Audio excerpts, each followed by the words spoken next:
Parents का ना अक्सर सवाल आता है कि वो बच्चे की कुंडली कब दिखाएं।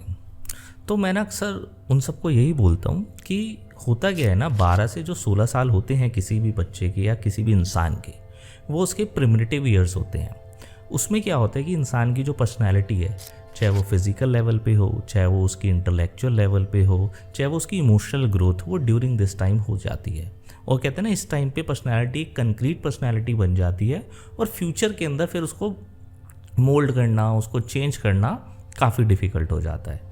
तो मैं सबको यही एडवाइस करता हूँ कि आप शुरू में यदि कुंडली दिखा लेते हैं तो उसके 2-3 बेनिफिट्स होते हैं। जैसा कि पहला बेनिफिट है कि हमें कुंडली में ये पता होगा कि कौन से प्लैनेट सही हैं, कौन से प्लैनेट या कॉम्बिनेशन ठीक नहीं है, और शुरुआती समय में जो ग्रोथ के जो ईयर्स हैं उसमें कौन से भाव की दशा या कौन से ग्रह की दशा मिली है, ताकि हमारे को एक रोड मैप मिल जाता है फ्यूचर के लिए।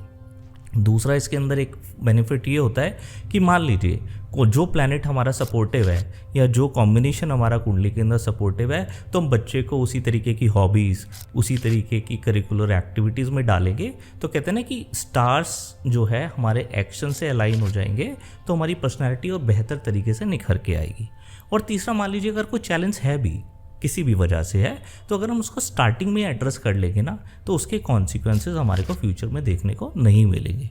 तो मेरा एडवाइस यही है, इट इज़ बेटर कि जहाँ बच्चे के लिए सब कुछ इतना इन्वेस्ट कर रहे होते हैं, तो शुरुआती समय में अगर उसकी कुंडली को एनालाइज करवा लेंगे तो हमें एटलीस्ट पता तो रहेगा कि क्या सही है और क्या नहीं। और अगर कोई इशू है भी तो बहुत ईजिली एड्रेस हो जाएगा, और जिस डायरेक्शन में हमें मेहनत करनी है तो हम उसको एक अच्छी दिशा में लेके जा सकते हैं। धन्यवाद।